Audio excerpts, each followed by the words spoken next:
Écoutez attentivement, car c'est urgent. Personne ne viendra vous sauver. Personne ne fera le travail à votre place. Si vous ne vous concentrez pas sur vous-même, si vous ne vous forcez pas à agir maintenant, votre vie sera exactement la même dans un an. Et vous le savez. Le temps passe, les opportunités n'attendent pas, et chaque jour où vous stagnez vous fait reculer. Cette vidéo n'est pas pour ceux qui cherchent des excuses.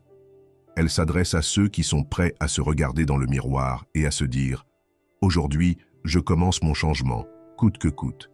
Ne vous contentez pas de ce que vous avez. Ne vous faites pas d'illusions en vous disant « Je le ferai demain ». Le moment est venu. Et si vous persévérez jusqu'au bout, vous aurez les outils pour changer votre vie de l'intérieur. Avant de commencer cette vidéo, je voudrais que nous fassions un exercice ensemble. Un exercice qui marquera un tournant dans votre esprit. Je vous invite à aller dans les commentaires et à noter cette phrase avec force. Aujourd'hui, je me concentre sur moi-même. Je suis stoïque. Écris-le non seulement avec des mots, mais avec conviction. Parce que chaque lettre que vous y laissez est un ordre direct adressé à votre subconscient. Ce faisant, vous ne faites pas que commenter, vous prenez un engagement envers vous-même. Oubliez les excuses, les distractions et commencez à vous donner la priorité. Faites-le avec intention et vous verrez comment ce simple geste commencera à reprogrammer votre esprit de l'intérieur, vous poussant à agir et à changer véritablement votre vie. Leçon 1. Arrêtez de vous comparer et concentrez-vous sur votre propre chemin. C'est l'une des décisions les plus intelligentes et les plus libératrices que vous puissiez prendre. Car chaque fois que vous tombez dans le piège de comparer votre vie à celle des autres, vous vous privez d'énergie, de motivation et de lucidité. Cette comparaison est injuste, car vous ne voyez pas la situation dans son ensemble, vous ignorez les luttes intérieures, les revers ou les sacrifices des autres. Vous ne voyez qu'une partie de l'histoire et, ce faisant, vous vous punissez en pensant que vous n'êtes pas à la hauteur. Mais en vérité, votre seul véritable concurrent a toujours été vous-même. Les réseaux sociaux ont alimenté ce besoin de se comparer. Vous voyez des photos parfaites, des exploits spectaculaires, des moments retouchés, et vous pensez que votre vie est bien moins que cela. Mais cette comparaison revient à mesurer deux arbres différents avec la même aune. Chacun a son propre rythme, son propre sol, son propre climat et sa propre époque. Observer la croissance d'un autre ne vous fera pas grandir plus vite. Cela ne fera que vous distraire de vos propres racines. En comprenant cela, vous cessez de perdre votre temps à regarder vers l'extérieur et investissez-le dans votre développement intérieur. Le stoïcisme enseignait que la paix s'obtient lorsque nous cessons de désirer ce qui ne nous appartient pas et que nous nous concentrons sur ce qui est en notre pouvoir. Marc Aurèle disait souvent « Ne perdez plus de temps à débattre de ce que devrait être un homme bon. Soyez-en un, c'est la clé. Ne regardez pas ce que font les autres, mais concentrez-vous sur vos propres principes. » Selon cette philosophie, se comparer n'a aucun sens, car votre valeur ne dépend pas de ce que font les autres, mais de votre façon d'agir à chaque instant et de la façon dont vous l'appliquez au quotidien. Commencez par reconnaître les moments où vous vous comparez. Cela peut se produire lorsque vous voyez quelqu'un qui a plus de succès professionnel, un physique différent ou une vie qui semble parfaite. À ce moment-là, arrêtez-vous et demandez-vous « Est-ce que cela m'aide à grandir ou est-ce que cela me sape l'énergie ?» Ensuite, regardez en arrière, observez vos progrès et rappelez-vous où vous en étiez il y a un an, ce que vous avez amélioré, les habitudes que vous avez prises et les objectifs que vous avez déjà atteints. Cette comparaison avec vous-même est juste, car elle reflète votre véritable cheminement. Un exercice pratique consiste à tenir un journal de vos progrès personnels. Chaque jour, notez un petit pas en avant, aussi petit soit-il. Une habitude prise, un objectif atteint, une attitude améliorée. Avec le temps, cette liste deviendra votre propre miroir, celui qui vous rappelle que vous avancez pas à pas. Et lorsque vous êtes tenté de regarder la vie de quelqu'un d'autre, ouvrez votre journal et célébrez votre parcours.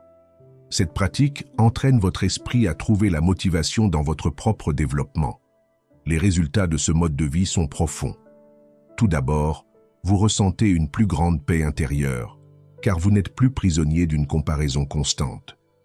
Deuxièmement, votre motivation devient authentique, car elle naît du désir d'être meilleur qu'hier, et non de surpasser quelqu'un d'autre. Troisièmement, votre estime de soi se renforce, car vous apprenez à reconnaître votre valeur sans dépendre de l'avis des autres. Avec le temps, vous découvrirez que la compétition avec soi-même est le moyen le plus efficace d'avancer. Personne ne peut vous enlever le mérite de vos réussites. Personne ne peut invalider vos efforts, ni votre discipline. Chaque pas que vous faites sur votre chemin, aussi petit soit-il, vous rapproche de la personne que vous voulez être. Et c'est la seule comparaison qui compte, celle qui vous rappelle qu'aujourd'hui, vous êtes un peu plus proche de votre meilleur niveau qu'hier.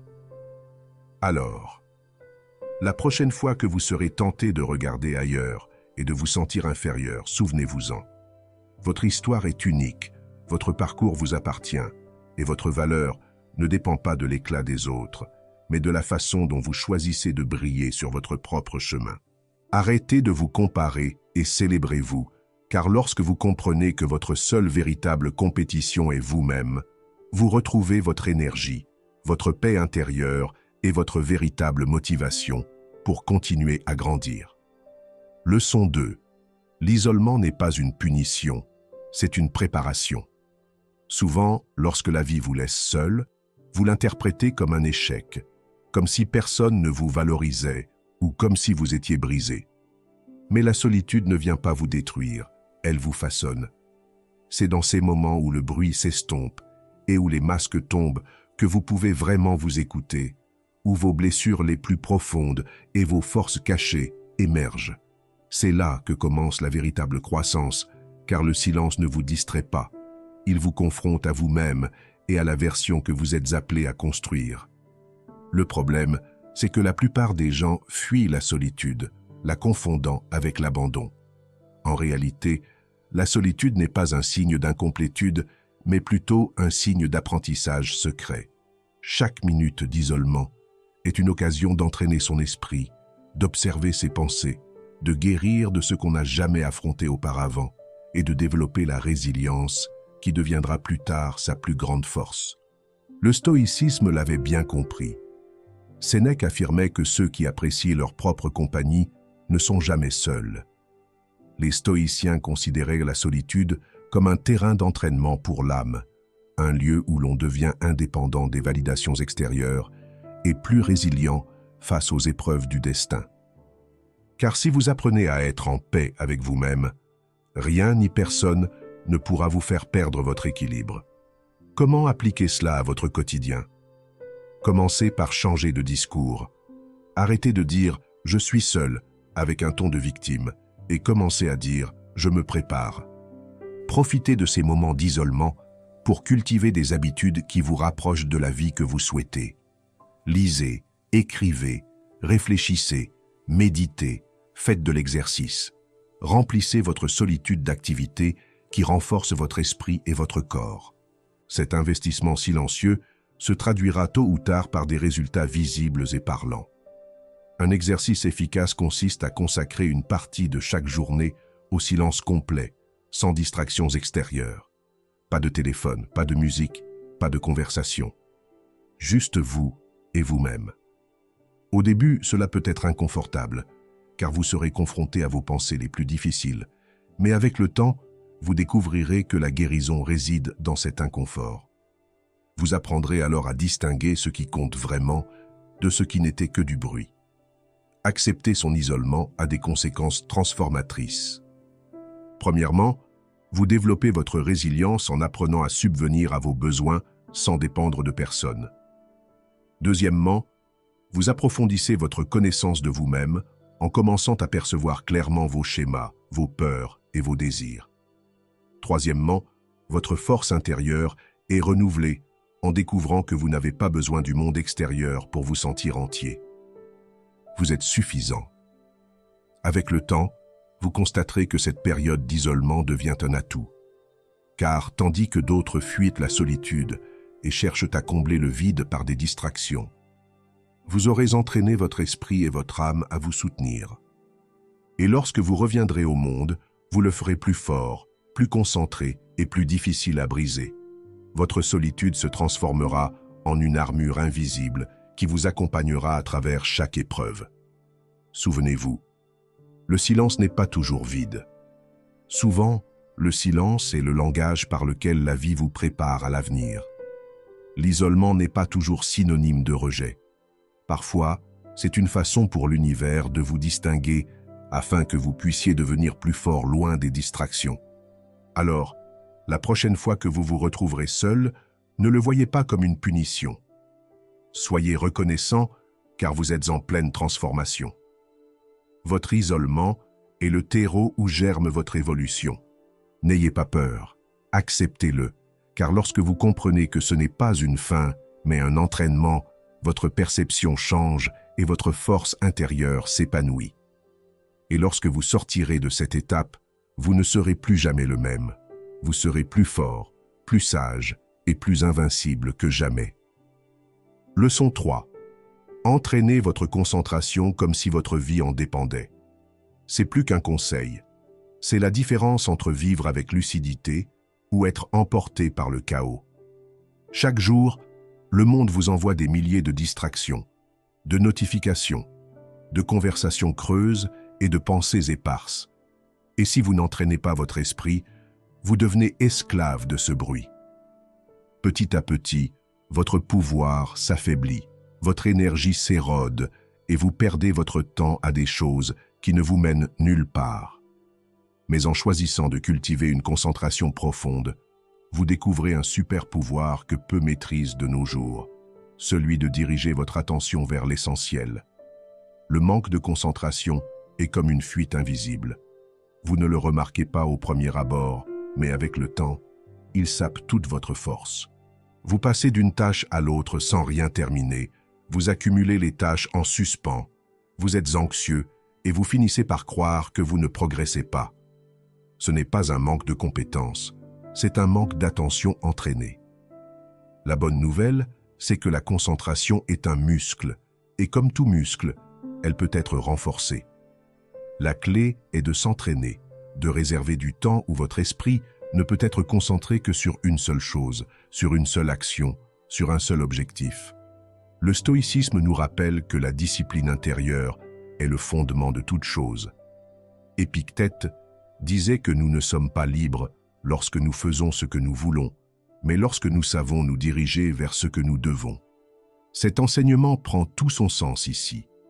Ceux qui exercent leur concentration deviennent maîtres d'eux-mêmes, car ils choisissent où va leur énergie au lieu de la laisser se disperser sous chaque stimulus extérieur. Le stoïque ne se laisse pas abattre par les distractions, car il sait que l'attention est sa ressource la plus précieuse. Comment appliquer cela à votre quotidien? Commencez par créer des plages de temps sacrées, même courtes. Pendant 20 ou 30 minutes, désactivez les notifications, rangez votre téléphone et consacrez toute votre attention à une seule tâche. Si vous étudiez, étudiez. Si vous travaillez, travaillez. Si vous écoutez quelqu'un, écoutez vraiment. Au début, vous aurez l'impression que votre esprit cherche à s'échapper. Mais petit à petit, cet entraînement vous renforcera. Pratiquez également la pleine conscience au quotidien. Lorsque vous marchez, observez le mouvement de vos pieds. Lorsque vous mangez, savourez les saveurs avec calme. Lorsque vous respirez, concentrez-vous sur l'air qui entre et sort. Ces pratiques entraînent votre esprit à être présent, et chaque instant présent renforce votre capacité de concentration. Un exercice supplémentaire consiste à utiliser la technique des intervalles. Travaillez intensément sur une activité unique pendant un certain temps, puis accordez-vous une courte pause. Vous apprenez ainsi à votre esprit à entrer dans un état de flow sans l'épuiser. Avec le temps, ces périodes s'allongeront naturellement et votre capacité de concentration gagnera en puissance. Vivre avec ce niveau de discipline aura des conséquences transformatrices. Vous progresserez plus vite, car ce qui vous prenait auparavant des heures sera réalisé plus rapidement et avec une meilleure qualité. Votre esprit s'éclaircit, car vous n'êtes plus accablé par le bruit de 1000 distractions. Et votre estime de soi grandit, car vous découvrez que vous pouvez vous contrôler, que vous avez la force de concentrer votre attention là où vous le souhaitez. Cette confiance devient le carburant pour aller plus loin. Au fil du temps, votre concentration devient votre atout. Tandis que les autres sont constamment interrompus, vous avancez tranquillement, construisez, réalisez et vous démarquez. Dans un monde où la distraction est la norme, votre capacité à être présent sera ce qui vous permettra de vous démarquer. Rappelez-vous toujours que votre vie s'écoule dans la direction de vos préoccupations. Ce que vous nourrissez grandit, ce que vous ignorez meurt. Si vous abandonnez votre attention au bruit, votre vie sera du bruit. Si vous vous concentrez sur vos objectifs, votre vie sera fructueuse. Entraînez votre concentration comme si votre vie en dépendait, car c'est vraiment le cas. Qui maîtrise son attention, maîtrise son destin. Leçon 4. Le moment parfait n'arrivera jamais. Commencez dès aujourd'hui. Le moment parfait n'arrivera jamais, et tant que vous attendrez que tout s'arrange, votre vie restera au point mort. L'illusion du « quand j'aurai plus de temps »,« quand je serai prêt »,« quand les conditions seront réunies » est l'excuse la plus courante et aussi la plus dangereuse, car elle transforme l'attente en habitude, et chaque jour de retard renforce l'habitude de ne pas avancer. La perfection est un mirage, un piège mental qui ne se réalise jamais. L'action présente est la seule chose réelle, la seule capable de briser ce cycle d'inertie qui vous maintient prisonnier. Chaque fois que vous dites « je commence demain », vous entraînez votre esprit à douter de vous-même, et ce doute devient une chaîne invisible qui vous enchaîne à la stagnation. En revanche, lorsque vous décidez de faire un pas, même petit, vous changez complètement la dynamique, car l'action a un effet multiplicateur. Un pas en entraîne un autre, puis un autre, et sans vous en rendre compte, vous construisez un chemin que vous n'auriez jamais vu si vous n'aviez pas commencé. Le stoïcisme l'a clairement indiqué. Tout ce que vous possédez, c'est le présent. Marc Aurèle a écrit « Ne perdez plus de temps à débattre de ce que devrait être un homme bon. Soyez-en un ». Cet enseignement met fin à la procrastination, car il rappelle qu'il ne s'agit pas de planifier éternellement, mais d'agir aujourd'hui, ici et maintenant. Le moment parfait n'existe pas. Ce qui existe, c'est votre capacité à faire de ce moment le plus important de votre vie. Comment pouvez-vous le mettre en pratique? Commencez par identifier un objectif que vous avez repoussé. Ensuite, posez une action modeste, mais réaliste, pour l'atteindre. Peu importe qu'il s'agisse d'envoyer un SMS, de lire une page, d'écrire une idée ou de faire 5 minutes d'exercice. L'essentiel est de bouger. Il n'est pas nécessaire de voir le chemin dans son intégralité, car il n'est révélé qu'à ceux qui marchent. La clarté ne vient pas de l'attente, mais de l'action. Un exercice efficace est la règle du premier pas immédiat. Chaque fois que vous pensez à quelque chose que vous voulez faire, au lieu de trop planifier, agissez en moins de 5 minutes. Si vous voulez écrire un livre, ouvrez un document et écrivez une ligne. Si vous voulez apprendre une langue, téléchargez une application et prenez un cours. Si vous voulez améliorer votre corps, faites une promenade de 10 minutes. Ce petit geste brise l'inertie, change votre état d'esprit et vous reconnecte au sentiment d'avoir déjà commencé. Le résultat est libérateur. D'abord, vous brisez le cycle de la procrastination qui a si souvent sapé votre énergie. Deuxièmement, vous commencez à prendre le contrôle de vous-même, car vous découvrez que vous pouvez avancer même sans motivation parfaite. Et troisièmement, vous développez une confiance immédiate, car votre esprit apprend que vous pouvez accomplir ce que vous décidez. Chaque pas, aussi petit soit-il, construit une nouvelle identité, celle de quelqu'un qui agit, qui avance et qui cesse d'attendre.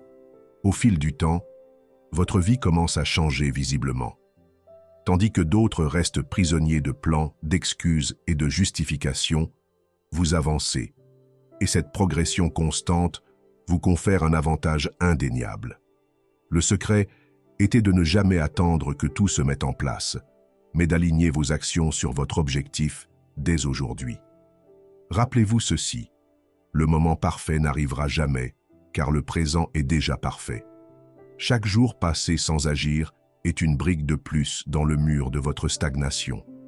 Mais chaque action, aussi petite soit-elle, est un coup de marteau qui abat ces murs. Ne cherchez pas la perfection, recherchez le mouvement. N'attendez plus, commencez dès maintenant. Car ceux qui agissent aujourd'hui, même par petits pas, iront plus loin que ceux qui attendent toute une vie. Ni avec des pensées, ni avec des excuses, ni en attendant le moment idéal. La peur se nourrit de l'inaction, car plus on l'analyse et qu'on la remet à plus tard, plus elle prend de l'ampleur dans notre esprit. C'est comme une ombre qui paraît immense quand on est immobile, mais qui rétrécit dès qu'on décide de bouger. Le courage ne consiste pas à vivre sans peur, c'est traverser la peur, la voix tremblante et les mains moites, tout en franchissant le pas qui vous rapproche de votre croissance. La peur se déguise en prudence, en logique et en attente. Elle vous murmure. Ne commencez pas maintenant. Attendez d'être prêt. Attendez d'être plus en sécurité.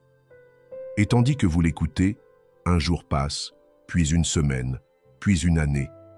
Et avant même de vous en rendre compte, vous avez habitué votre cerveau à croire que la peur était réelle.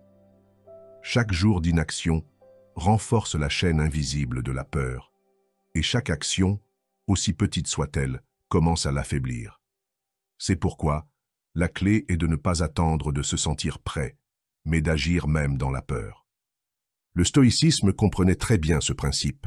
Sénèque disait « Nous souffrons plus dans notre imagination que dans la réalité. Ce que nous craignons le plus souvent ne se produit pas comme nous l'imaginons. L'esprit crée des scénarios catastrophes, mais la vie réelle est presque toujours plus facile à gérer qu'on ne le pense. » Marc Aurèle nous rappelait également que rien d'extérieur n'a de pouvoir sur nous si on ne le lui permet pas. Selon cette philosophie, on ne détruit pas la peur en attendant qu'elle disparaisse, mais en l'affrontant et en démontrant par des actes qu'elle ne nous contrôle pas. Comment appliquer cela à votre vie? Commencez par des étapes concrètes. Si vous avez peur de parler en public, n'attendez pas de vous sentir parfait. Notez quelques idées et partagez-les avec un ami. Si vous avez peur de lancer un projet, faites le premier pas. Enregistrez le nom, créez la première page, passez le premier appel. Vous n'êtes pas obligé de suivre toute l'aventure, allez-y. Chaque action, aussi petite soit-elle, envoie un signal à votre esprit. Je suis plus fort que ma peur. Un exercice pratique que vous pouvez faire est la technique du premier pas immédiat. Dès que vous sentez une peur vous retenir, au lieu de trop réfléchir, faites un pas en moins de 5 minutes. Si vous envisagez d'écrire un livre, ouvrez un document et écrivez une phrase. Si vous envisagez d'améliorer votre condition physique, faites une marche de 10 minutes. Si vous souhaitez créer une entreprise, dressez la liste de vos 3 principales actions et agissez-en au moins une immédiatement. Rompre l'inertie est plus important que d'avoir tout planifié. L'avantage d'agir malgré la peur est qu'elle modifie votre perception. Ce qui semblait autrefois impossible devient normal avec la répétition. La première fois que vous parlez en public, vous tremblez, la deuxième fois, vous tremblez un peu moins, et la troisième fois, vous le faites avec plus d'assurance. L'action est l'antidote à la peur, et chaque fois que vous l'affrontez, vous en réduisez le pouvoir jusqu'à ce qu'elle cesse d'être un obstacle. Vivre avec cet état d'esprit est libérateur. D'abord, vous découvrez que la plupart de vos peurs n'étaient que des illusions, de simples histoires inventées par votre esprit. Ensuite, vous renforcez votre résilience en vous habituant à affronter l'inconfort et en ressortant plus fort de chaque expérience. Et troisièmement, votre confiance en vous s'envole, car rien ne vous donne plus de force que de regarder en arrière et de constater que ce qui vous paralysait autrefois fait désormais partie de votre routine. Avec le temps, vous commencerez à considérer la peur non pas comme un obstacle, mais comme un enseignant. Chaque fois qu'elle apparaît, vous saurez que vous avez une opportunité de grandir. Ce qui vous terrifie aujourd'hui peut devenir votre zone de pouvoir demain, à condition que vous décidiez d'agir. C'est là la véritable victoire. N'attendez pas que la peur disparaisse, mais avancez avec elle jusqu'à ce qu'elle ne vous domine plus. Souvenez-vous de ceci, la peur ne disparaît jamais avant l'action, elle disparaît après. Si vous attendez de vous sentir prêt, vous ne franchirez jamais le pas. Faites-le maintenant, même si votre voix tremble, même si votre cœur s'emballe. Parce que chaque action que vous entreprenez est une chaîne brisée, une peur affaiblie et un pas vers la liberté. La peur est surmontée par l'action, et en choisissant d'agir, vous choisissez de vivre avec puissance. Leçon 6. Donnez du sens à votre vie et donnez vie à vos propres projets. Car sans direction claire, on devient spectateur de la vie des autres. Sans objectif précis, on disperse son énergie dans les distractions, les comparaisons et les critiques creuses. Et tandis qu'on observe ce que les autres construisent, on laisse ses propres rêves s'évanouir. En revanche, lorsqu'un projet, un objectif ou une passion vous anime, votre attention se concentre, votre énergie s'organise et votre vie prend une direction claire. Un objectif n'est pas toujours ambitieux au départ. Il n'est pas nécessaire de commencer par quelque chose d'immense ou de parfait. Il peut s'agir d'une habitude que vous souhaitez consolider, d'une petite entreprise que vous rêvez de créer, d'une compétence que vous souhaitez maîtriser. L'important est que ce soit le vôtre, que cela vienne de vous et que vous l'entreteniez avec constance.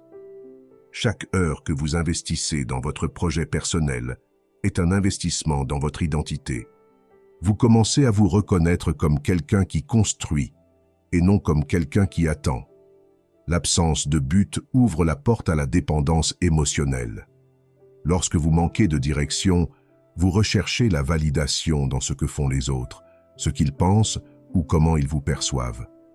Mais dès que vous remplissez votre vie de vos propres projets, ce besoin diminue, car votre esprit se concentre sur la production, la croissance et la réalisation concrète de ce qui vous appartient. Votre estime de soi se renforce, car vous cessez de vivre en fonction de facteurs extérieurs et commencez à apprécier le pouvoir de créer de l'intérieur.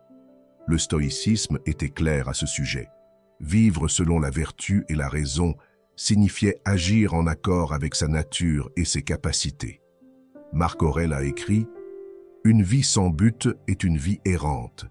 Si tu ne sais pas où tu vas, tu seras emporté par tous les vents. » Selon cette vision, avoir un but n'est pas un luxe, c'est une nécessité pour vivre sa vie avec sens et éviter les distractions du monde extérieur. Comment l'appliquer à votre quotidien? Commencez par vous demander quel projet vous passionne, même s'il paraît modeste. Il ne s'agit pas d'attendre la grande idée, mais plutôt de partir de ce que vous avez aujourd'hui. Deuxièmement, engagez-vous à le faire avec constance. Même une demi-heure par jour consacrée à votre objectif crée un impact cumulatif puissant. Et troisièmement, protégez ce temps comme s'il était sacré. Coupez les distractions, fermez les portes et consacrez-vous pleinement à ce que vous construisez. Un exercice pratique consiste à écrire votre objectif ou votre projet en une phrase claire et visible chaque jour. Ensuite, décomposez cet objectif en petites tâches et accomplissez-les avec discipline. Chaque progrès sur l'une de ces tâches vous permettra non seulement de progresser sur le projet, mais aussi d'entraîner votre esprit à se concentrer sur ce qui dépend de vous. Cette discipline quotidienne est ce qui transforme un objectif en réalité. Vivre avec un objectif et ses propres projets a un effet transformateur. Premièrement, vous retrouvez une satisfaction personnelle, car chaque pas en avant, aussi petit soit-il, nourrit votre fierté et votre motivation. Deuxièmement, votre concentration se renforce, car vous ne gaspillez plus d'énergie à vous comparer aux autres. Troisièmement, votre vie prend un sens, vous permettant de grandir avec clarté et de construire des relations plus saines, car vous ne dépendez plus de l'approbation extérieure pour vous sentir épanoui. Avec le temps, vous remarquerez que ce qui vous distrayait autrefois n'a plus le même poids. Les critiques perdent de leur pertinence, les comparaisons s'estompent et le bruit extérieur perd de son pouvoir. Car lorsqu'on est occupé à construire son objectif, on n'a pas le temps de se perdre dans la vie des autres, et c'est là l'une des plus grandes victoires. Votre énergie est investie dans ce qui vous appartient, dans ce qui vous porte fruit et dans ce qui renforce votre caractère. N'oubliez jamais que le vide est rempli de distractions, mais l'épanouissement est rempli de sens. Un projet personnel vous donne non seulement une direction, mais aussi une identité et une force intérieure. Peu importe de commencer petit, l'important est de commencer. Car chaque pas vers votre objectif est une étape essentielle vers la construction de votre meilleure version. Donnez du sens à votre vie et réalisez vos propres projets, et vous découvrirez que la véritable satisfaction ne vient pas de l'extérieur, mais de la création intérieure. Leçon 7. Créez une vision claire de votre vie. C'est comme dessiner une carte avant de partir en voyage. Sans une idée précise de votre destination, tous les chemins semblent bons, mais en réalité, vous finissez par tourner en rond, gaspillant temps et énergie sur des choses qui ne vous mènent nulle part. La clarté est source de pouvoir, car chaque décision irréfléchie vous fragmente, tandis qu'une vision définie concentre votre énergie dans une seule direction. Lorsque vous savez ce que vous voulez, il est plus facile de dire oui à ce qui ajoute de la valeur et non à ce qui vous enlève. Votre vie cesse d'être une réaction à des facteurs externes pour devenir une construction intérieure consciente. Avoir une vision ne se résume pas à des objectifs vagues. Il s'agit de concevoir la vie que vous souhaitez vivre, la personne que vous souhaitez être, les valeurs qui guideront vos pas, le style de vie que vous souhaitez maintenir et les objectifs que vous poursuivrez avec discipline. C'est un exercice de responsabilité personnelle, car vous cessez d'attendre que la vie décide pour vous et commencez à décider par vous-même. Sans cette vision, on se laisse entraîner par les bruits extérieurs. On finit par courir après les tendances, se comparer aux autres et embrasser des carrières qui n'ont jamais été les siennes. Mais avec la lucidité, tout s'arrange. Le stoïcisme nous rappelle que nous ne pouvons pas contrôler notre destin, mais que nous pouvons vivre en accord avec nos principes. Marc Aurèle a écrit « Un homme sans but est comme un navire sans gouvernail ». Pour les stoïciens, la clarté sur qui l'on est et sur ce que l'on choisit de vivre permet d'agir avec détermination, sans se laisser distraire par les facteurs extérieurs. La vision ne garantit pas que tout se déroulera comme prévu, mais elle garantit que l'énergie sera dirigée vers l'essentiel et non dispersée par le trivial. Comment l'appliquer? Commencez par coucher votre vision de vie sur papier. Définissez vos objectifs les plus profonds, vos valeurs fondamentales et le style de vie que vous souhaitez maintenir. Décrivez en détail comment vous souhaitez que votre santé, vos relations, votre travail et votre épanouissement personnel soient. Il ne suffit pas d'y penser, il faut l'écrire, car écrire devient un engagement. Ensuite, revoyez fréquemment cette vision et utilisez-la comme une boussole. Avant de prendre des décisions importantes, demandez-vous, est-ce que cela me rapproche ou m'éloigne de la vision que je souhaite? Cette simple question élimine les distractions et vous permet de vous concentrer sur l'essentiel. Un exercice pratique consiste à décomposer votre vision en étapes réalisables. Si votre vision inclut de créer votre propre entreprise, commencez par définir ce que vous pouvez faire aujourd'hui. Faites des recherches, apprenez et élaborez un plan initial. Si votre objectif est de vivre une vie plus saine, commencez par adopter une habitude simple mais constante. Être clair ne signifie pas avoir une vision globale, mais plutôt avancer résolument dans la bonne direction. Vivre avec une vision claire a des conséquences transformatrices. Premièrement, votre énergie augmente, car elle n'est plus dispersée entre 10 choses à la fois, mais concentrée sur ce qui compte vraiment. Deuxièmement, vous réduisez votre anxiété, car vous savez où vous allez, ce qui vous procure une tranquillité d'esprit. Troisièmement, vous augmentez votre résilience, car même face aux difficultés, votre vision vous rappelle pourquoi vous continuez d'avancer. Cet objectif devient la force qui vous soutient dans les moments difficiles. Avec le temps, vous découvrirez que votre vision devient un filtre naturel. Les personnes, les projets et les situations qui vous semblaient autrefois tentants n'ont plus de sens, car ils ne correspondent pas à la voie que vous avez choisie. Et le plus beau, c'est que votre vision n'est pas statique.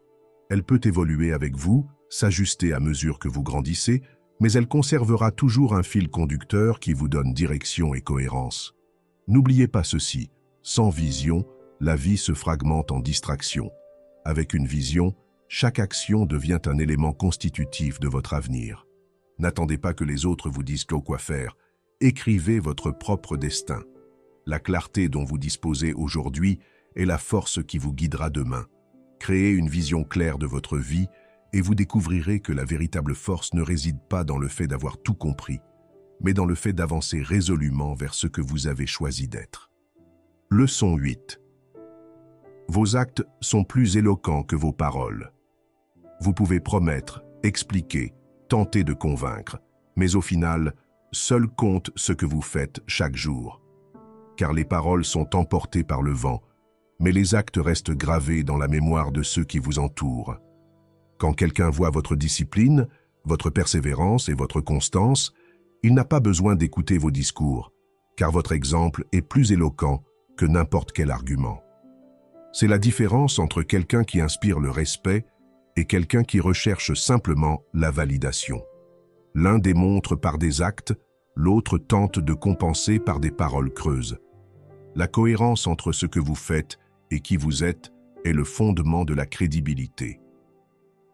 Vous pouvez parler de réussite, mais si vos habitudes quotidiennes sont désordonnées, personne ne vous fera confiance. Vous pouvez parler de force, mais si vous êtes esclave de vos émotions, votre discours s'effondrera. En revanche, lorsque vos actions reflètent vos principes, vous projetez authenticité et solidité. Nul besoin de convaincre, car votre vie devient le meilleur témoignage de ce que vous prêchez. Le stoïcisme l'avait bien compris. Épictète enseignait qu'il ne fallait pas surexpliquer ses convictions, mais vivre en conséquence. Sénèque affirmait que les actes, plus que les paroles, révèlent le caractère. Pour les stoïciens, la philosophie n'était pas un discours à mémoriser. C'était une pratique quotidienne qui devait imprégner chaque décision, chaque réaction et chaque habitude. C'est cette constance qui construit le véritable respect. Comment l'appliquer à votre vie? Commencez par observer vos habitudes. Demandez-vous si ce que vous faites chaque jour correspond à vos souhaits. Si vous affirmez accorder de l'importance à votre santé, prenez-vous soin de votre corps? Si vous affirmez aspirer à la réussite, consacrez-vous du temps au travail et non aux distractions? Si vous affirmez accorder de l'importance au respect, êtes-vous cohérent dans votre façon de traiter les autres? Vos actions reflètent votre engagement. Il ne suffit pas de souhaiter, il faut le démontrer par des actes. Faites de vos habitudes quotidiennes le reflet de votre objectif. Définissez ce que vous souhaitez construire dans votre vie et traduisez-le en actions répétées. Pour la discipline, levez-vous tôt. Pour la clarté, consacrez du temps à l'écriture ou à la méditation. Si vous voulez réussir, travaillez tranquillement chaque jour. Inutile de vous justifier ni d'annoncer chaque étape. Lancez-vous, tout simplement. Avec le temps, ces faits parleront si fort que personne n'aura besoin d'écouter vos explications. Un exercice pratique consiste à choisir un domaine de votre vie où vous sentez que vos paroles et vos actes ne concordent pas et à vous engager à le combler par des habitudes quotidiennes. Si vous affirmez vouloir apprendre, fixez-vous un programme de lecture régulier. Si vous affirmez vouloir l'indépendance financière, commencez à épargner et à investir. L'essentiel est d'arrêter de trop parler de ce que vous ferez et de commencer à le faire, même en silence, même sans que personne ne vous regarde. Les résultats sont probants. Premièrement, vous gagnez en crédibilité, car les autres font confiance à quelqu'un qui tient ses promesses par des actes. Deuxièmement, vous gagnez en respect, car la constance est perçue et admirée. Troisièmement, vous renforcez votre confiance intérieure, car vous savez que vous pouvez vous faire confiance, que votre parole n'est pas vaine, mais qu'elle est soutenue par votre discipline. Cette confiance se reflète dans votre démarche, votre façon de parler et votre façon d'affronter les défis. Au fil du temps, vos actions deviennent votre carte de visite. Nul besoin de convaincre par des discours, car votre vie parle d'elle-même. Votre constance fera votre réputation, votre discipline, votre respect, et votre constance, votre force. Ceux qui suivent votre exemple n'ont pas besoin de preuves supplémentaires, car les faits sont irréfutables. Rappelez-vous ceci, tout le monde peut parler, mais rares sont ceux qui peuvent joindre le geste à la parole. Vos actions sont votre héritage, ce que vous construisez chaque jour, ce qui laisse un impact sur ceux qui vous entourent. Faites de chaque habitude une déclaration silencieuse de votre objectif, et vous verrez comment le respect, la confiance et la crédibilité s'acquièrent sans que vous ayez à les demander. Leçon 9. Posez-vous la question chaque jour. Comment me suis-je choisi aujourd'hui? Parce que se choisir soi-même n'est pas un acte ponctuel, c'est une pratique répétée jusqu'à devenir un standard de vie.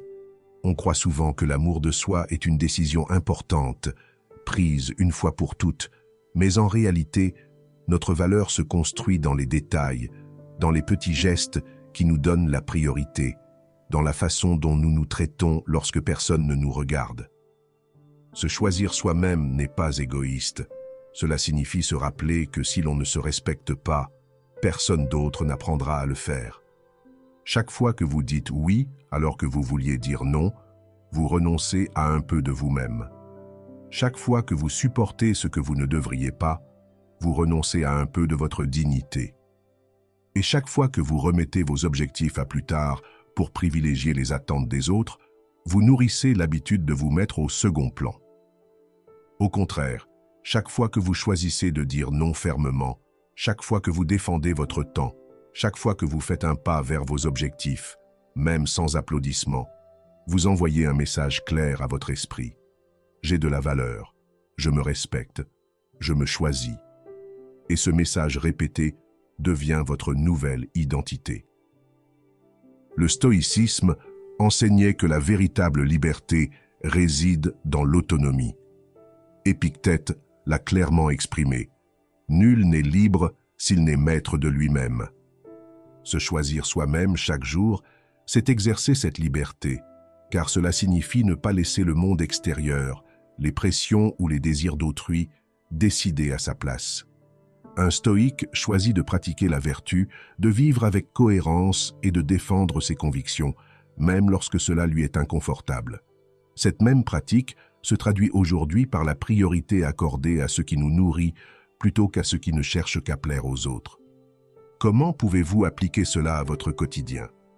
Faites de la fin de journée un moment de réflexion. Demandez-vous « Comment me suis-je choisi aujourd'hui ?»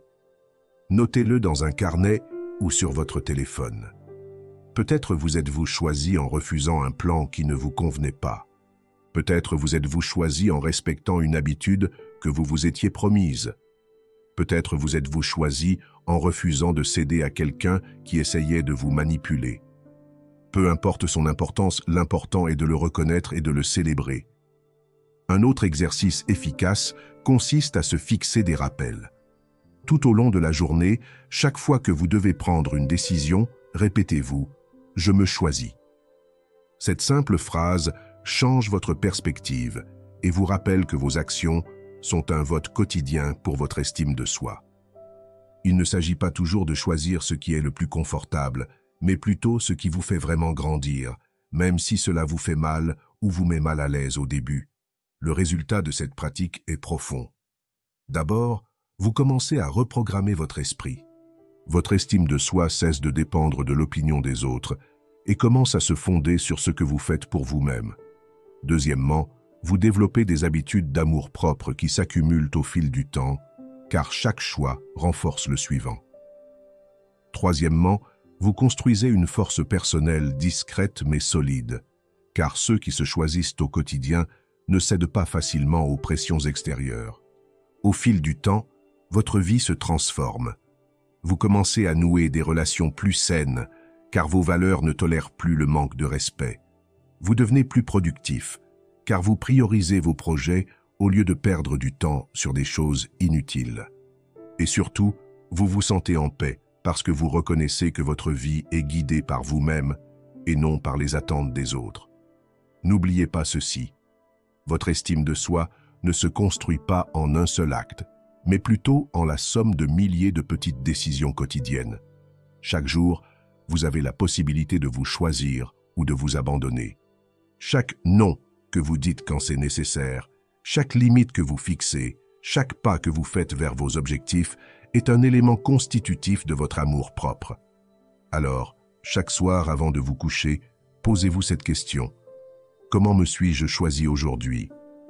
Et assurez-vous que votre réponse vous rende fier. Leçon 10. Repérez les signes qui indiquent que vous le mettez au milieu. Balancez-vous. Parce que souvent, vous le faites de manière si automatique que vous ne le remarquez même pas. Pensez-vous qu'il soit normal de l'attendre, de le surveiller, de mettre de côté vos affaires personnelles pour lui consacrer du temps s'il se présente? Mais quand votre vie tourne autour de quelqu'un d'autre, les symptômes se manifestent au quotidien. Vous consultez constamment votre téléphone, attendant son message. Vous ignorez vos habitudes parce que vous préférez être disponible pour lui. Vous comparez votre corps ou votre vie à ceux d'autres femmes qui pourraient l'intéresser davantage. Et pire encore, vous gardez vos opinions pour vous afin de ne pas le contrarier. Chacune de ces actions est un abandon silencieux de soi-même. Le plus dangereux est de ne pas le faire une seule fois, mais d'en faire une habitude, car ces habitudes finissent par façonner votre identité. Sans vous en rendre compte, vous passez d'une femme avec des rêves, des projets et des objectifs à une femme qui mesure sa valeur à l'image d'un homme. Et quand cela arrive, vous perdez votre pouvoir, non pas parce qu'il vous le prend, mais parce que vous le lui donnez vous-même. Le stoïcisme enseigne que personne ne devrait avoir de pouvoir sur votre esprit sans votre permission. Épictète disait que les autres peuvent contrôler votre corps, mais jamais votre esprit, à moins que vous ne l'abandonniez. Centrer sa vie sur quelqu'un d'autre, c'est précisément abandonner son esprit, sa paix intérieure et son temps. La voie stoïcienne consiste à reconquérir ce pouvoir. Rappelez-vous qu'une vie vertueuse ne repose pas sur la dépendance, mais sur l'autonomie. Une femme qui se concentre sur elle-même inspire le respect et rayonne de force, car elle ne recherche pas la validation, elle la crée de l'intérieur. Comment mettre cela en pratique? Commencez par un miroir. La prochaine fois que vous vous surprendrez à attendre son message, au lieu de vous concentrer sur vos tâches, arrêtez-vous, regardez-vous et demandez-vous, la version de moi que je veux être, ferait-elle cela? Faites de même si vous avez envie de baisser la voix pour lui faire plaisir, si vous pensez que vous allez annuler votre routine parce qu'il est arrivé, ou si vous commencez à vous comparer à quelqu'un d'autre. Cette simple question vous reconnecte à votre future identité et à la femme que vous construisez. Un autre exercice efficace consiste à dresser une liste de signes qui vous indiquent que vous le placez au centre de vos préoccupations. Par exemple, arrêter de faire du sport, négliger les soins personnels, perdre sa concentration au travail, laisser son attention influencer votre humeur. Notez-les et gardez-les bien en tête afin de pouvoir les reconnaître à chaque fois qu'ils apparaissent. Car la prise de conscience est la première étape pour briser ce schéma. Il ne s'agit pas de l'éliminer de votre vie si vous ne le souhaitez pas, mais d'arrêter de disparaître vous-même. Vous n'avez pas à rejeter l'amour ou la connexion. Ce que vous devriez rejeter, c'est l'abandon de soi. Lorsque vous reprenez possession de vos routines, de vos rêves et de votre voix, la connexion cesse d'être une prison et devient un choix. Et s'il ne comprend pas cela, alors il est clair qu'il n'est pas digne de prendre une place dans votre vie. Le résultat de cette application est puissant. Premièrement, vous renforcez votre identité, car vous apprenez à vous valider intérieurement et non à partir de ce que font ou ne font pas les autres. Deuxièmement, vous reprenez le contrôle de votre énergie, car vous cessez de la gaspiller dans l'attente et l'investissez dans votre développement. Et troisièmement, vous commencez à attirer le respect, car une femme qui se choisit établit toujours un standard que les autres reconnaissent. Avec le temps, vous réaliserez que vous mettre au centre de l'attention n'a jamais été de l'amour, mais plutôt de la peur de vous perdre. Et lorsque vous remplacez cette peur par l'amour de soi, la balance s'équilibre. Vous ne mendiez plus d'attention, car vous savez que vous êtes la source. Vous ne vous taisez plus, car vous savez que votre opinion compte. Vous n'annulez plus vos routines, car vous comprenez que votre croissance est votre véritable priorité. N'oubliez jamais, une femme qui centre sa vie sur un homme perd son essence, mais une femme qui se concentre sur elle-même devient magnétique. Inutile de le crier, inutile de le montrer. Il suffit de le vivre, étape par étape, habitude après habitude. Alors, la prochaine fois que vous vous surprendrez à attendre, à comparer ou à garder le silence, demandez-vous, la version de moi que je voudrais être, ferait-elle cela? Et laissez votre réponse vous ramener au centre, là où vous avez toujours été censé être. Leçon 11. Libérez-vous du passé par le pardon, car tant que vous resterez attaché à ce qui s'est passé, vous vivrez dans des chaînes invisibles qui vous empêcheront d'avancer. Le ressentiment, la culpabilité et la colère sont comme un poids que vous portez en silence, sapant votre énergie jour après jour. Vous pensez que cela est une forme de justice, mais en réalité, c'est une prison émotionnelle. Pardonner ne consiste pas à justifier ce qui s'est passé, ni à oublier de force. Pardonner, c'est se libérer du fardeau, décider que son énergie ne sera plus prisonnière de quelque chose qu'on ne peut changer. Le véritable pouvoir du pardon réside dans le fait qu'on ne le fait pas pour l'autre, mais pour soi-même. En pardonnant, vous libérez votre esprit et votre cœur de la répétition constante du souvenir. Ce souvenir peut encore exister, mais il ne vous blesse plus, ne vous domine plus, ne devient plus un filtre à travers lequel vous percevez la vie. Pardonner signifie que je ne permettrai plus à ce qui m'a été fait ou à ce que j'ai moi-même fait de continuer à écrire mon présent. Cette décision ouvre la voie à la paix, à la clarté et à la créativité. Le stoïcisme nous rappelle que nous ne souffrons pas des faits, mais des interprétations et des jugements que nous portons sur eux. Épictète disait que ce ne sont pas les choses qui nous perturbent, mais nos opinions à leur sujet. Selon cet enseignement, le pardon est un acte de recadrage mental. Vous choisissez de considérer ce qui s'est passé sans le poids de la haine ou du ressentiment, ce qui vous redonne le contrôle. Vous ne pouvez pas changer le passé, mais vous pouvez changer la façon dont vous le portez. C'est cette liberté que les stoïciens appelaient vertu. Choisir la bonne attitude face à l'inévitable. Comment l'appliquer? Commencez par vous-même. Souvent, notre ressentiment le plus profond est lié à nos propres erreurs, décisions passées ou échecs. Écrivez-vous une lettre de pardon, reconnaissant ce que vous avez fait avec votre conscience à ce moment-là et vous libérant de toute culpabilité. Puis, lorsque vous vous sentirez prêt, faites de même avec d'autres. Vous n'avez pas besoin d'aller les chercher ni de vous réconcilier en personne si vous ne le souhaitez pas. L'acte de pardonner peut se produire en vous. Vous pouvez fermer les yeux, imaginer cette personne et dire « Je te libère, ainsi que moi-même, non pas parce que tu le mérites, mais parce que je mérite la paix. » Le pardon se cultive aussi par de petits gestes quotidiens. Chaque fois qu'un souvenir douloureux revient, au lieu d'attiser la colère, prenez une grande inspiration et répétez « C'est du passé, je choisis d'avancer ». En répétant cela constamment, vous rééduquez votre esprit à éviter de vous laisser prendre dans le cycle du ressentiment. Les résultats de ce travail sont profonds. Premièrement, vous retrouvez votre énergie vitale, car toute la force auparavant dépensée à se souvenir et à souffrir est désormais canalisée vers la création et la vie. Deuxièmement, vous développez une sérénité qui se reflète dans vos relations, car en vous libérant des vieilles souffrances, vous pouvez vous ouvrir à des liens plus authentiques. Troisièmement, vous commencez à vivre l'avenir plutôt que le passé, car vous n'êtes plus conditionné par ce qui s'est passé, mais inspiré par ce que vous voulez construire. Avec le temps, vous constaterez qu'en pardonnant, non seulement vous vous libérez, mais vous changez aussi votre perception du monde. La vie devient plus légère, les fardeaux semblent moins lourds, et vous réalisez que rien ni personne ne peut vous lier sans votre permission.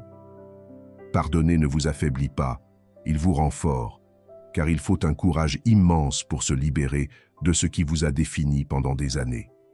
N'oubliez jamais que le passé ne peut être effacé, mais il peut cesser de vous gouverner.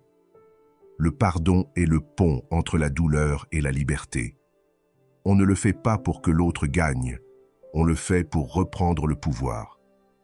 Pardonnez, libérez-vous et permettez à votre présent de ne plus être une répétition de ce qui vous a blessé, mais la construction consciente de ce que vous choisissez d'être. Leçon 12.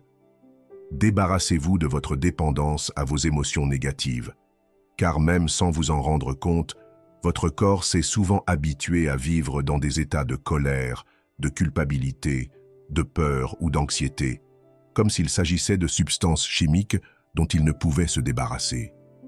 C'est difficile à admettre, mais certaines personnes, sans s'en rendre compte, recherchent sans cesse des situations qui déclenchent douleur, drame ou frustration, car leur système nerveux est déjà habitué à cette alchimie interne. Et lorsqu'elles tentent de changer, des voix intérieures se font entendre. « Commence demain, tu ne peux pas. Ce n'est pas pour toi. Ce n'est pas vrai. » C'est le résidu de cette dépendance émotionnelle, essayant de vous enfermer dans ce que vous connaissez. Chaque fois que vous vous mettez en colère, que vous vous comparez ou que vous jugez, votre corps produit des hormones et des neurotransmetteurs qui génèrent des sensations intenses. Le problème, c'est que, comme toute addiction, ce stimulus devient un cercle vicieux.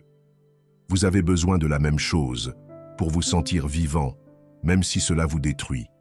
C'est ainsi que vous répétez les mêmes schémas encore et encore, comme si une partie de vous résistait à la douleur, la prenant pour une identité.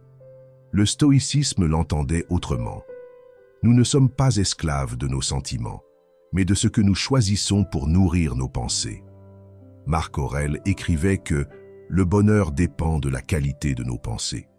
Pour un stoïcien, les émotions intenses n'étaient pas une fatalité, mais des signes qu'il fallait apprendre à maîtriser. Et ce contrôle intérieur est ce que vous pouvez pratiquer aujourd'hui pour rompre avec la dépendance aux émotions qui ne contribuent plus à votre croissance. Comment y parvenir concrètement?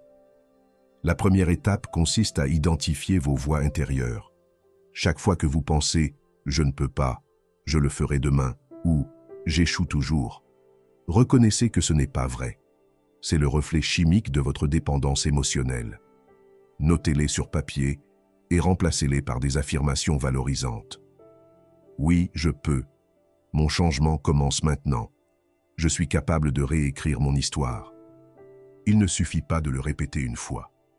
Vous devez entraîner votre esprit avec la même constance avec laquelle vous avez nourri le négatif. La deuxième étape consiste à observer vos déclencheurs. Quelles personnes, quels environnements ou quels souvenirs déclenchent en vous cette alchimie de peur ou de colère? Une fois que vous les aurez identifiés, vous pourrez décider consciemment de ne pas vous exposer ou de réagir différemment. C'est essentiel.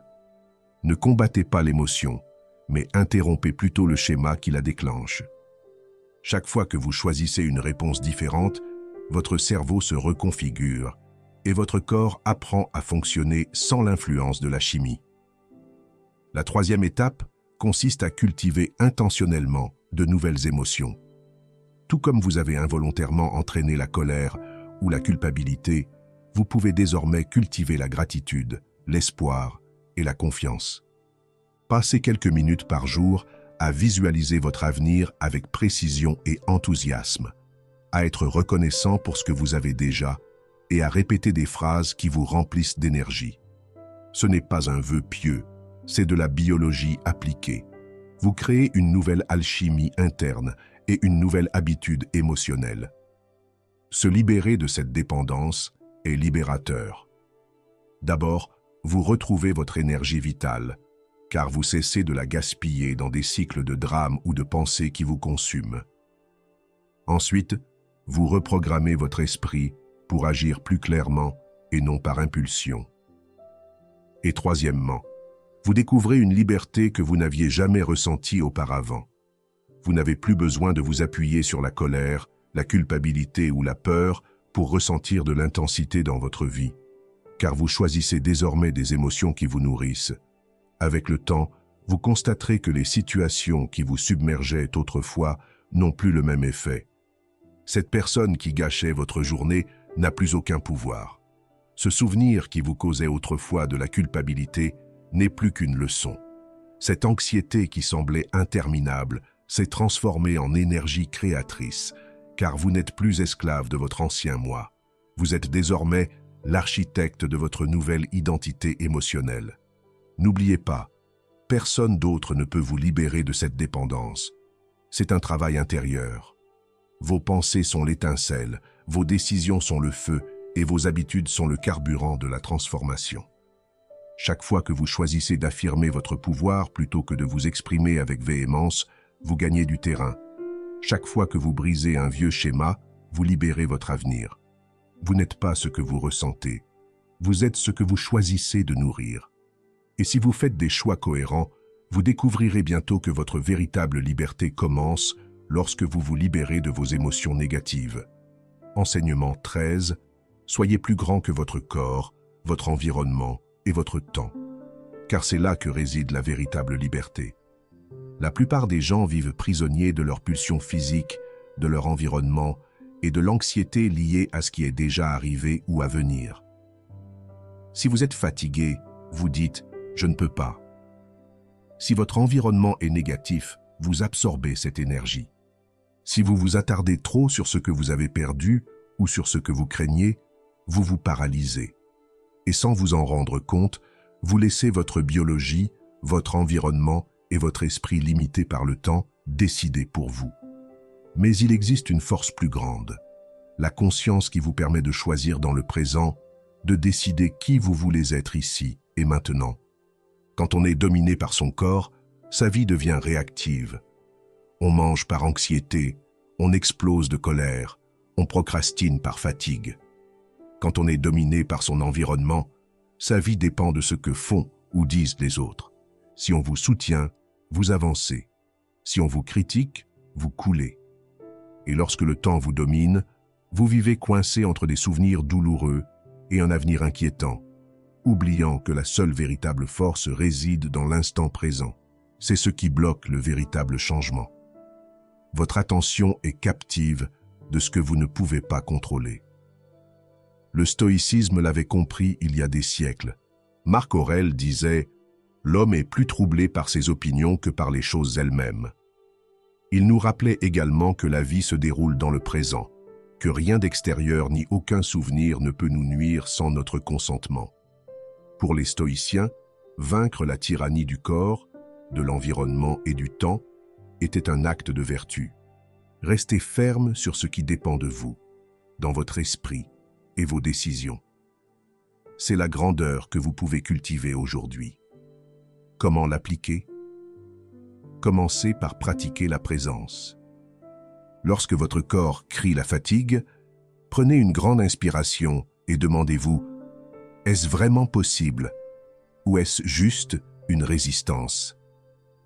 Lorsque l'environnement vous pousse à réagir, marquez une pause et décidez si vous souhaitez être le reflet de votre environnement ou le créateur de votre propre état intérieur.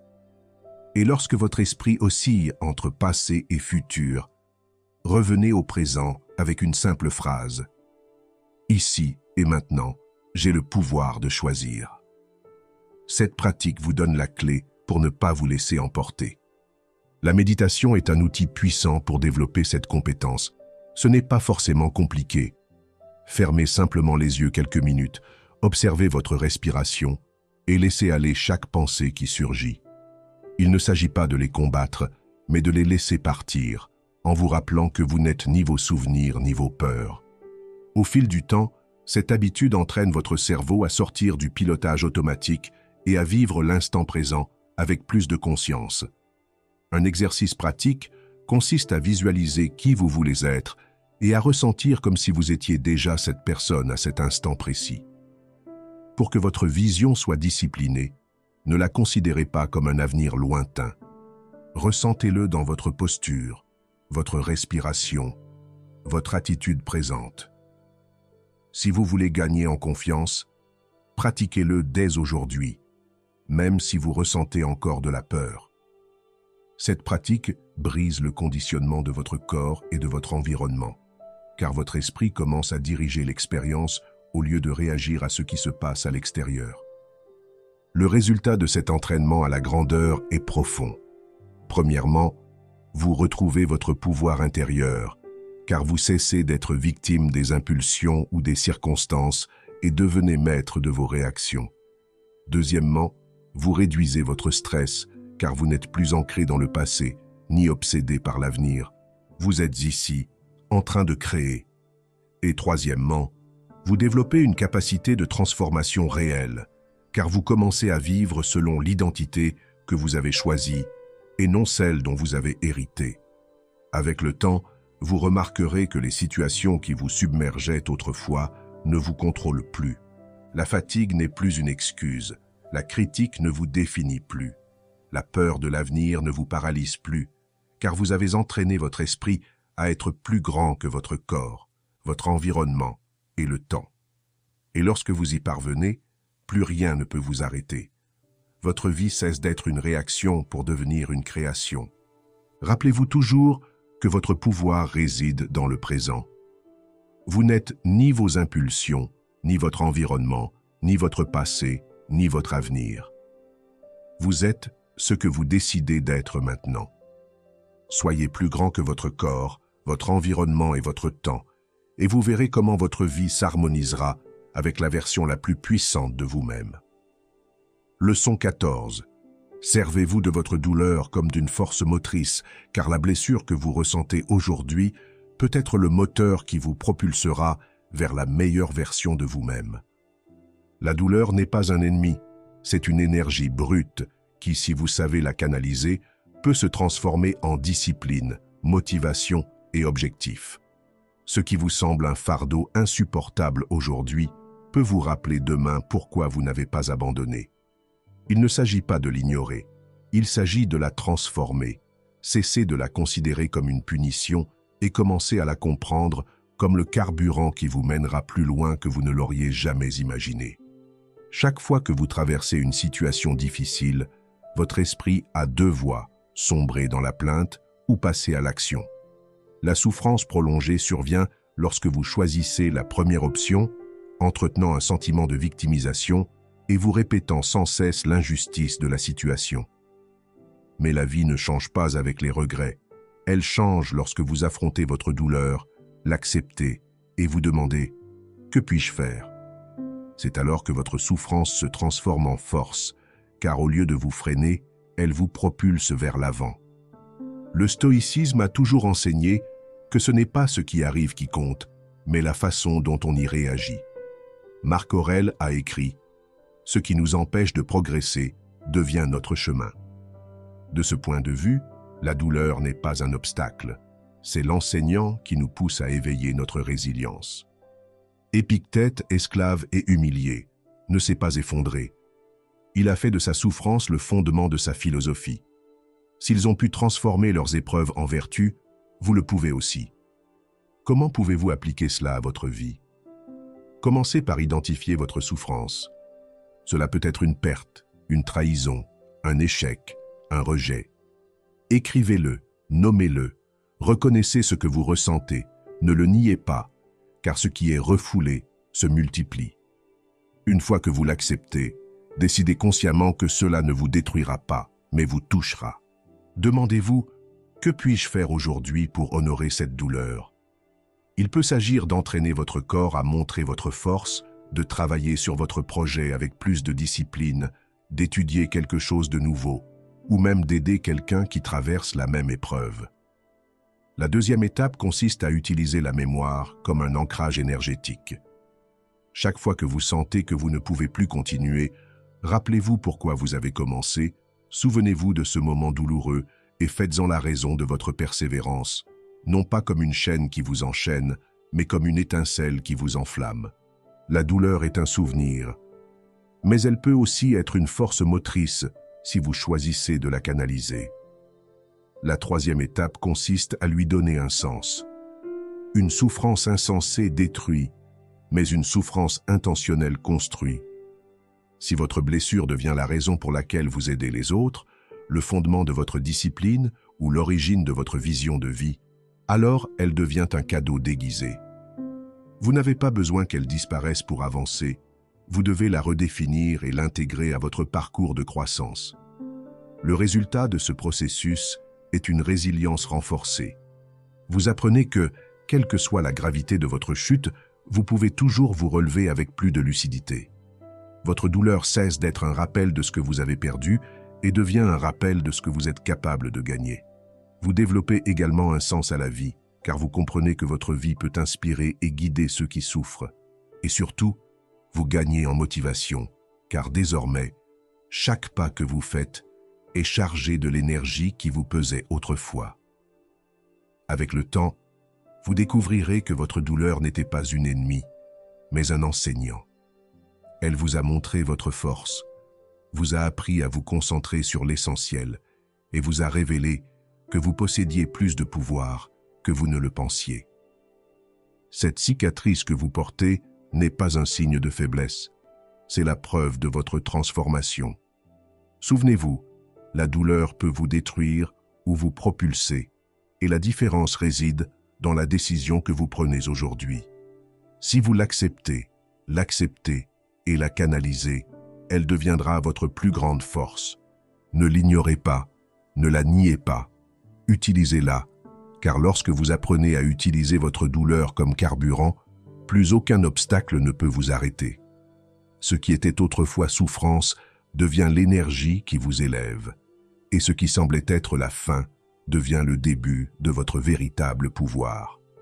Enseignement 15. Arrêtez de trop réfléchir et passez à l'action immédiate, car chaque seconde où vous êtes prisonnier de votre esprit est une seconde où votre vie s'arrête. Trop réfléchir ne vous donne pas plus de contrôle. Au contraire, cela vous l'enlève. Votre tête répète les mêmes scénarios, les mêmes peurs et les mêmes choses, jusqu'à vous retrouver épuisé, sans rien avoir fait. Et voilà la vérité. Un esprit qui tourne en boucle ne s'apaise jamais par la réflexion, mais par l'action. Le corps est la clé pour briser ce cercle vicieux. Dès que vous bougez, votre chimie change, vous relâchez les tensions et votre esprit commence à s'éclaircir. Lorsque l'anxiété s'installe, votre respiration s'accélère, vos muscles se tendent et votre cerveau est inondé de cortisol. Cet état fait paraître chaque pensée plus grande et plus sérieuse qu'elle ne l'est en réalité. C'est comme si votre esprit était dans une pièce remplie de miroirs, où tout se démultiplie. Mais il existe une solution. Bougez, marchez, étirez-vous, commencez, même si vous ne savez pas exactement comment. Ce simple geste brise le cycle, car il montre à votre cerveau que vous n'êtes pas piégé, que vous avez le contrôle. Les stoïciens le savaient. La vertu ne réside pas dans l'imagination, mais dans la vie. Sénèque disait que la plupart de nos malheurs proviennent de l'anticipation et non de la réalité. Autrement dit, nous souffrons davantage dans notre esprit que dans les faits. Par conséquent, pour un stoïcien, la clé était d'agir dans le présent, plutôt que de se laisser absorber par des scénarios hypothétiques. Le mouvement immédiat est la traduction moderne de cet enseignement. Arrêtez de penser et commencez à agir. Comment pouvez-vous l'appliquer à votre quotidien? Chaque fois que vous remarquez que votre esprit répète la même idée sans avancer, relevez-vous, faites quelques pas, étirez vos bras, respirez profondément. Ce signal physique rompt le cycle mental. Ensuite, choisissez une action minimale en rapport avec ce que vous pensiez. Ouvrez le document, rédigez la première phrase, passez le premier appel, prenez la première note. Il n'est pas nécessaire que tout soit clair, il suffit de se lancer. C'est le mouvement qui crée la clarté, et non l'inverse. Une astuce efficace consiste à en faire une règle. Si vous vous surprenez à réfléchir pendant plus de 2 minutes sans agir, agissez. Vous pouvez même programmer des rappels tout au long de la journée pour vous dire « à l'action maintenant ». De cette façon, vous entraînez votre cerveau à associer la réflexion excessive à une réaction automatique. Avec le temps, cette pratique devient une habitude et, au lieu de perdre des heures à vous poser des questions, vous apprendrez à réagir en quelques secondes par des actions concrètes. Le résultat de ce mode de vie est transformateur. Premièrement, vous réduisez votre anxiété car vous n'êtes plus pris au piège de la tempête mentale. Deuxièmement, vous avancez plus vite car même les petites actions vous propulsent. Troisièmement, vous reprogrammez votre identité. Vous passez d'une personne qui procrastine et réfléchit à une personne qui agit et avance. Cette identité se renforce chaque jour jusqu'à ce que l'action immédiate devienne une seconde nature. Pensez à toutes les fois où votre vie a été mise entre parenthèses à cause de vos réflexions excessives. Les opportunités que vous avez laissées passer, les décisions que vous n'avez jamais prises, les projets que vous n'avez jamais entrepris. Tout cela n'a pas été perdu par manque de compétences. Il l'a été parce que vous étiez prisonnier de votre mental. Mais cela peut changer dès aujourd'hui, si vous décidez qu'à chaque fois que vous suranalysez, votre réaction sera d'agir. N'oubliez pas ceci, nul besoin de penser à toute votre vie avant de franchir le pas. La clarté vient du chemin, pas de la chaise. Le mouvement génère de l'énergie et l'énergie engendre l'action. Alors, la prochaine fois que vous vous surprenez à trop réfléchir, ne luttez pas contre cette idée. N'essayez pas de vous convaincre avec plus de pensées. Bougez, car votre corps est le levier qui libère votre esprit de la prison dans laquelle il est enfermé. En prenant cette habitude, vous découvrez une nouvelle confiance en vous. Vous n'êtes plus défini par vos doutes, vous êtes défini par votre capacité à agir malgré eux. Et c'est là, en fin de compte, la différence entre ceux qui réussissent et ceux qui restent des rêveurs. Celui qui réfléchit trop vit prisonnier de ce qui pourrait arriver. Celui qui agit crée ce qu'il veut. C'est vous qui décidez de votre camp. Si vous êtes arrivé jusqu'au bout de cette vidéo, je vous souhaite une bonne fête, car cela prouve que votre engagement pour le changement est réel. Et maintenant, je veux que vous le confirmiez. Allez dans les commentaires et réécrivez avec détermination. Aujourd'hui, je me concentre sur moi-même. Je suis stoïque. C'est votre signe, votre marque de fabrique, la preuve que vous n'êtes pas ici par curiosité, mais parce que vous êtes prêt à vous transformer. Félicitez-vous.